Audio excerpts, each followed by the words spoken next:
Hi, this is Dan Heisman, and we're continuing with our series of YouTube videos to help you improve your chess game. If you haven't told your friends about my channel, Dan Heisman Chess, I'd really appreciate it. If you like the channel, you can subscribe. If you like the video, you can always hit the like button. All right, today we're going to talk about whether you should trade into a king and pawn endgame, and I picked the typical position. So in this position, Black has just played rook to d3 check, forking the king and the pawn on b3. And White only has a few legal moves. He could play king to h2, he could play king to f2, he could play rook to f3. So one of the big questions is, should I trade into a king and pawn endgame? And here's a principle that's so strong it's really more of a rule, although it sounds like a principle, and that is, if you're going to offer a trade into a king and pawn endgame, you should be almost 100% sure you're going to get what you want. When I say you're going to get what you want, if you have a good position you're trying to win, you have to make sure if you're going to trade into the king and pawn endgame that you can win it. If your position is not so good and you'll be happy with a draw, then you have to make sure that you can at least draw that endgame, because king and pawn endgames are fairly deterministic. In other words, if you gave me a king and pawn endgame and let me use Stockfish to help me analyze it for a few minutes, I could probably figure out almost every king and pawn endgame with only a few crazy exceptions as to whether or not that king and pawn endgame is a win or a draw. And king and pawn endgames can be very, very difficult for humans to play. There's some very complex positions, but they are still deterministic. There's only so much things that could happen, and you want to be pretty sure you're going to get what you want if you go into a king and pawn endgame.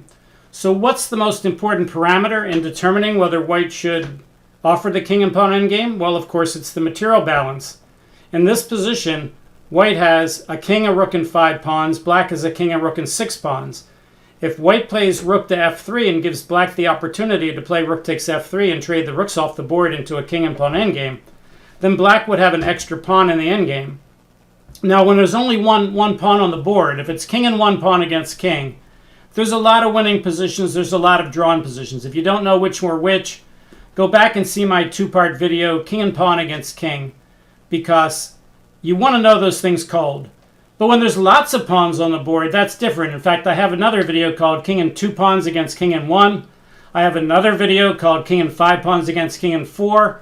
And there's a general rule. If you're down a pawn and you're not immediately winning a pawn, or you don't have something special like a protected pass pawn, or the possibility of tying up the board or something, most positions where there's multiple pawns on the board and you're down a pawn and you don't have anything special to show for it are simply wins for the person who has the extra pawn. In my book, Chess Rules of Thumb by Albert and Lawrence, they have a list of the easiest endgames to win up a pawn and the hardest endgames to win up a pawn. And if you look at the list backward, you'd see the easiest endgames to draw up a pawn, to draw when you're down a pawn, versus the hardest endgames to draw when you're down a pawn, which is the same list. We're just looking at it from the other person's point of view. Well, if you don't know that list, it's a good one to know. The easiest endgame to win up a pawn by far is king and pawn endgames. The second easiest endgame to win up a pawn is single knight versus single knight endgames, meaning if you have a king and knight and a bunch of pawns and your opponent has a king and knight and a bunch of pawns, but you're up a pawn, that's the second easiest one to win. The hardest endgame to win up a pawn by far is bishops opposite colors. If you don't know that, you probably do, but if you don't, you should know that. Bishop opposite colors down a pawn, you can often get a draw. The second easiest endgame to draw down a pawn is rook, single rook, and pawn endgames. So if you have a rook and a bunch of pawns against a rook and a bunch of pawns and you're down a pawn, you still usually have some decent drawing chances. So let's go through that list again. King and pawn endgame is the easiest to win up a pawn. Knight and pawn endgame is the second easiest. The hardest endgame to win up a pawn, and thus the easiest one to draw, is bishops opposite colors. And the second easiest one to draw if you're down a pawn, and the second hardest one to win if you're up a pawn, which is the same thing, is rook and pawn endgames, single rook endgames. Okay, so you could hand wave this position, and we don't want you to do that. Hand wave is where you make a move on general principles rather than analysis. And you could say, man, I don't want to play rook f3 here, because if I play rook f3 and he trades off, he's up a pawn in a king and pawn endgame. That's the easiest endgame to win. All right, I don't want to do that. And that's what you might do In a speed game, you might just use that general principle. But you could actually look at it a little further and say, if I go into that endgame, do I have a draw? Because if you have a draw and you offer that endgame and he takes it, which he doesn't have to, and you get a draw, well, then that would be great. So let's look at that for a few minutes. Suppose white plays rook f3 and black plays rook takes f3. There's only two ways you can draw an endgame like this. One is if you can quickly, let's say, win a pawn or weaken his pawns. And the second would be if you could block the entire board and stop his king from coming in. All right, so let's try both of those ideas. Let's start with the harder one, which is to block the entire board. Okay, so if you're going to block the entire board, the best way to do that is to take with the king, not the pawn, because black has two ways in. He can get into f5 and he could get into c5, and you need to block both of them, and it's going to be a lot easier to block f5 if you have a g-pawn. So let's say you play king takes f3. Okay, well, now white would love to both play g4 and b4 and stop the black king from getting into f5 and stop the black king from getting into c5. If he can do that, is it a draw? Not necessarily. Black could probably still win, but at least that's the first thing that you'd have to try to do, is to block the whole board.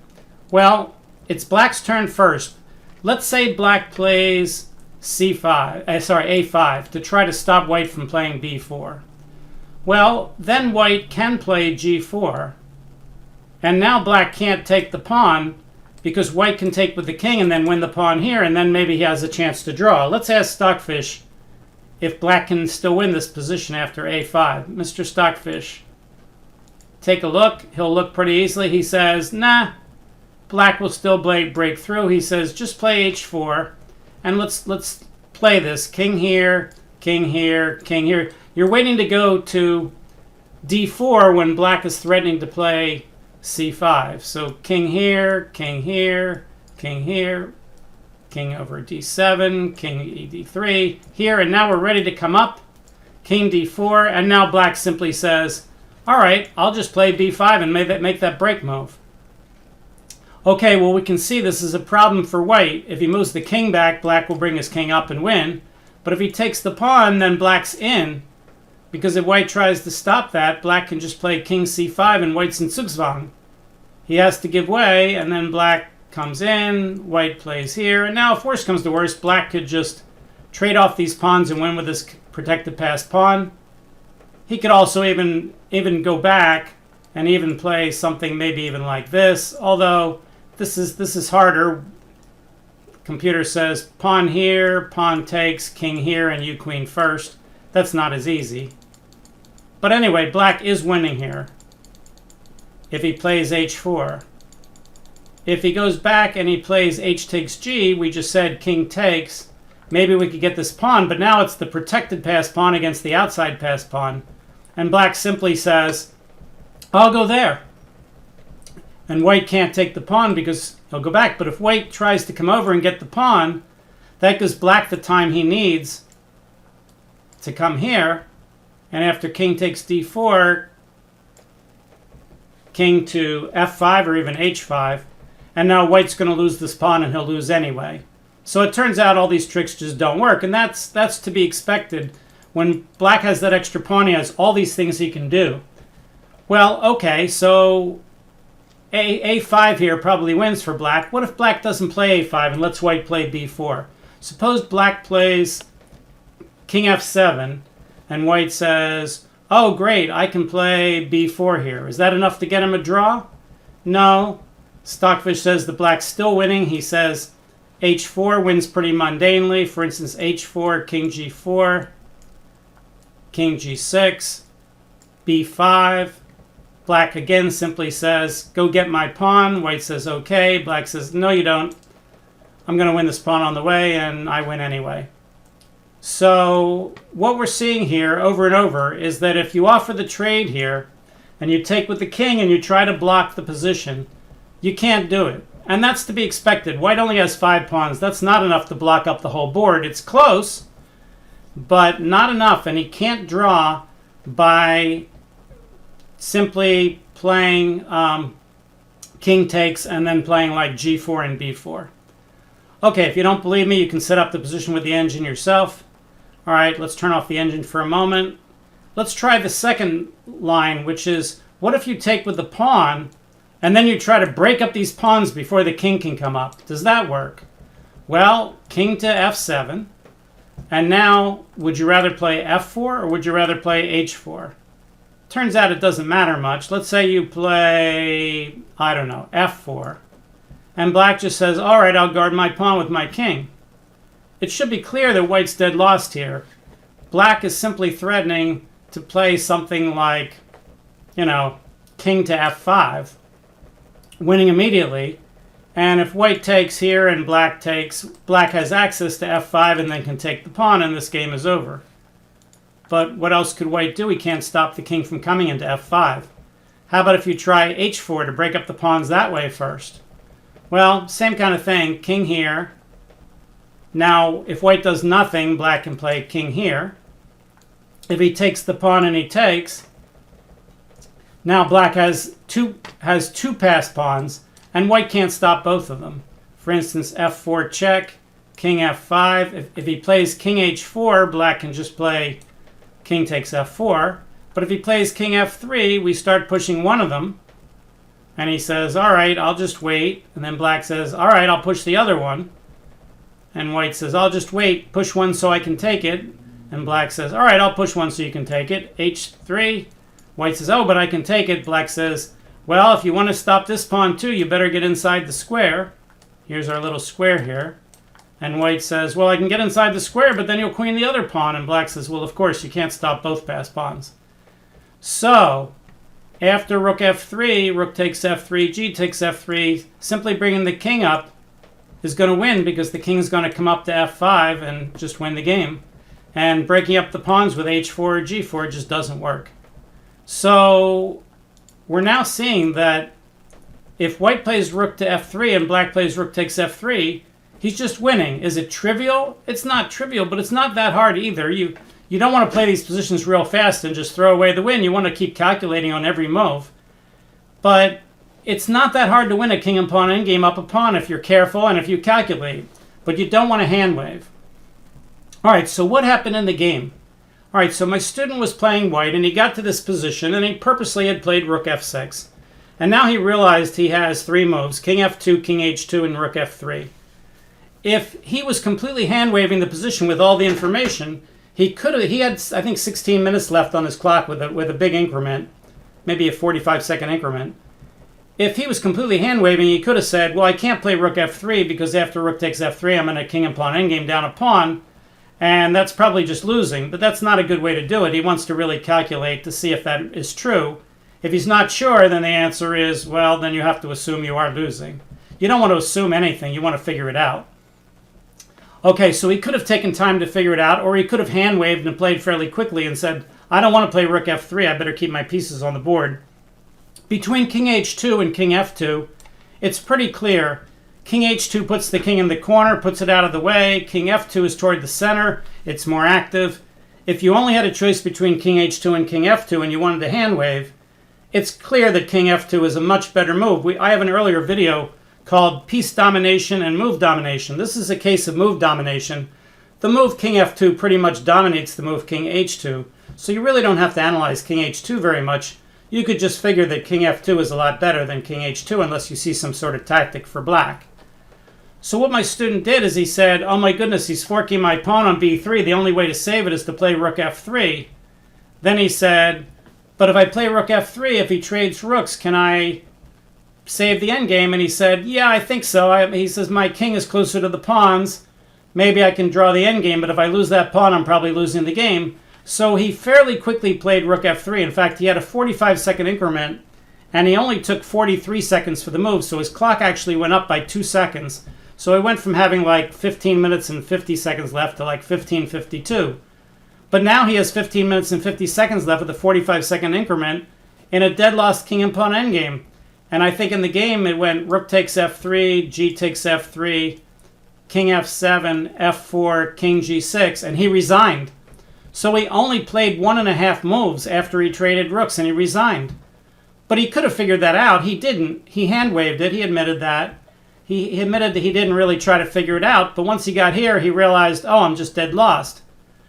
But if he was using hand waving, which he did, he would have hand waved to realize you can't trade rooks. You either have to analyze that trading rooks gets you exactly what you want, or you can't do it at all. And he figured, well, if black takes that pawn on b3 and I take the pawn on e6, then he could attack the pawn on a4 and I can't save it.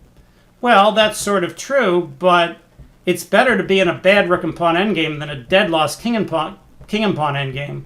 And in fact, Stockfish says if both sides play perfectly, that white can just barely get a draw here. So let's do that. Let's play the best move for both sides on every move. So Stockfish says what you should play is, by the way, look at the evaluation. Right now it's minus 1.3, but 1.3 isn't necessarily a death sentence. It doesn't mean you're absolutely lost. On the other hand, if you play rook to f3, now the number is 7.5, and it's climbing. It'll probably hit 8 very soon as he looks a little deeper. Now it hit 8. Eventually it will hit 9 because he'll see he's getting a queen. So this is dead lost. Stockfish sees it obviously right away, but a human has to be able to say, hey, I'm not going into that king and pawn endgame unless I'm getting what I want. So let's again play the best moves. King f2, rook takes b3, rook takes e6, rook to b4, a5, b takes a5, rook d6, rook f4 check, king e2, rook e4 check, king d3, rook takes e5, king d4, rook f5, rook a6, h4, rook takes a5, rook f2, rook takes a7, rook takes g2, king, oh no, he just changed, yeah, king e5, not taking the pawn, g4, h takes g4, rook takes g4, king f5, rook g3, rook a8 check, king g7, rook a7 check. Now if he plays his king up, then rook a8, threatening more checks. Let's say at this point black tries to push the pawn, king f4, rook d3, rook g8. Let's say he tries to bring the king down, king h5, rook checks. If he plays king h4, we keep checking him with a rook forever. So king here, rook g8. Let's say he tries well, if he plays h2, then he gets a skewer. So let's try a different move. Let's say rook here so he can push the pawn. But now rook h8 check will win the pawn and get a Philidor draw. Black's really in kind of a zugzwang here. d4, king g4, king h7, rook g5, keeping the king blocked in. If he plays king h6, we just keep repeating the position. King h7, rook g5. So finally he says, okay, rook e3, rook d5. Let's say he tries to save everything. King f4, removing the guard. Black says, go ahead and take my rook. White says, no, I'll win the pawn. King g6. Now if he plays king takes e3, king takes h6 wins for black. So therefore rook takes h2, rook e2, rook h3, d2, rook d3. Doesn't much matter what he does. Let's say rook h2. White says, you're not really threatening anything. Rook d7. And black says, all right, I'll bring my king over. Rook d8. Bring my king over some more. Rook d3. I'll wait. Rook d8. And this is a draw. Okay, so it's not easy, but you're much, much better off in a rook and pawn endgame than you are in the king and pawn endgame. So when you get to positions where you can go into a king and pawn endgame, you've got to say to yourself, am I pretty sure of getting what I want? Here, white's the one who's down a pawn. He wants the draw. If you're going to offer the trade of rooks, you have to be able to say, if he trades and I get a king and pawn endgame, am I getting what I want? I've seen many, many students make this kind of mistake. You know, they Or they'll lose a pawn and they get discouraged and they're like, oh, I'll just trade everything off. I'm losing anyway. And then they trade off into a losing king and pawn endgame when they were in an endgame where they had a chance to draw with other pieces on the board. So, you want to try your best on every move. You don't just give up. If you want to give up, you could resign rather than just play fast and silly. But here, white has some counterplay, as you saw when I played out the position with the rooks on the board, that black's not really winning even though he has the extra pawn. Theoretically, white should be able to draw this position if he keeps the rooks on the board. So as I said, if you're going to play a move like rook f3, you got to take a lot of your time. My student only took 43 seconds, but you really needed to say, rook f3, rook takes f3, which way would I recapture? What would black do? And how would he try to win the game, and how would I try to draw it? If you try to draw it and you're pretty sure you can, and you don't see any way that you can stop him, that he can stop you, then okay, but you have to figure it out first. You can't just hand wave it.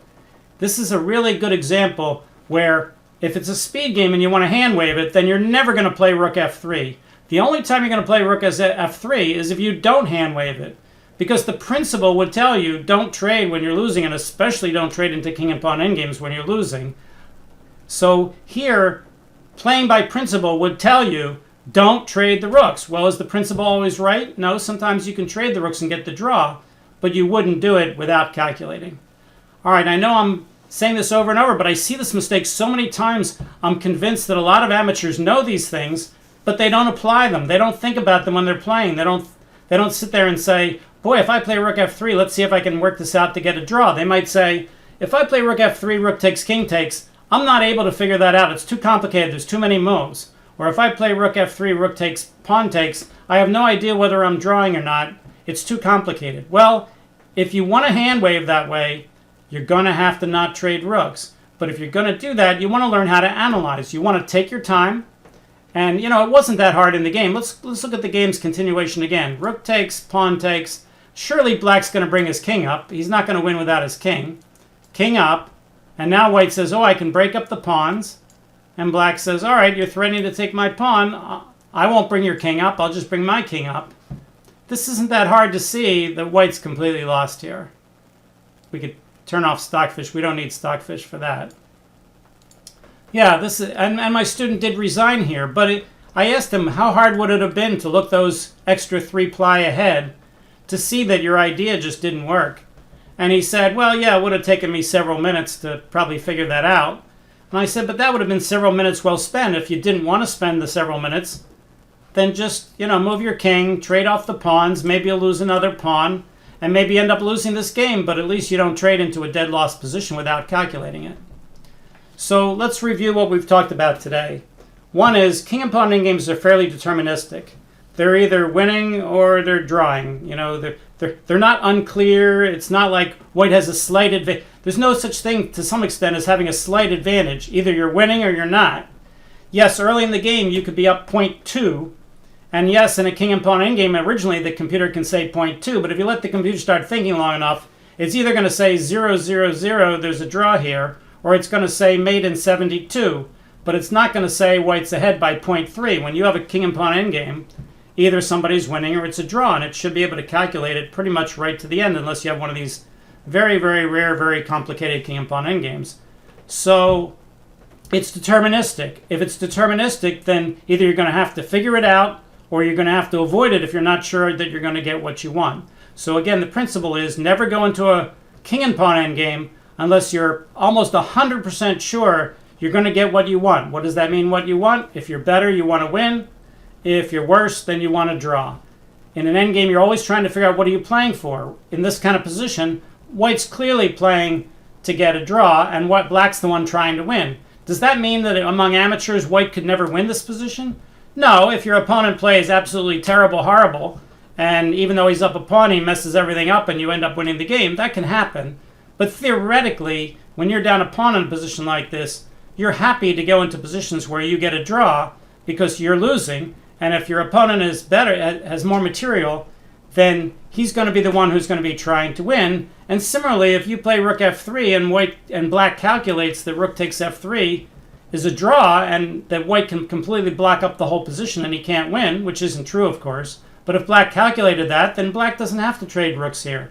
He could play like rook to d2. In the actual game, that would be a terrible mistake, because if you're winning by trading rooks, then of course you want to trade. You always want to trade into easier and easier endgames. So if you're winning the king and pawn endgame, nothing gets a lot easier than that. So keeping the rooks on the board would be terrible for black. I'm just saying, if black calculates the rook takes f3 as a draw, then he could just play the rook and pawn endgame up a pawn and see what he can do. All right, so the bottom line in today's video is don't offer your opponent a king and pawn endgame unless either A, you're forced to do that, in which case you have no choice, otherwise it's mate or something, or you're getting exactly what you want. You've calculated that you're getting what you want. Try not to hand wave the king and pawn endgame and say, well, that king and pawn endgame looks winning or looks drawing or whatever. Well, okay, if you're not very good and that's all you can do, but try to calculate it as best you can and see what's happening and get some sort of feel for it. Even if you can't calculate it all the way to the end and get the right answer, you should be pretty sure you're getting what you want. When I say pretty sure, I don't mean 51%. We're talking more like 90-some%, probably closer to 99-point-some%. Okay, hope you enjoyed today's video. Again, please spread the word on my channel, Dan Heisman Chess, and we'll see you next time for the next video. Bye.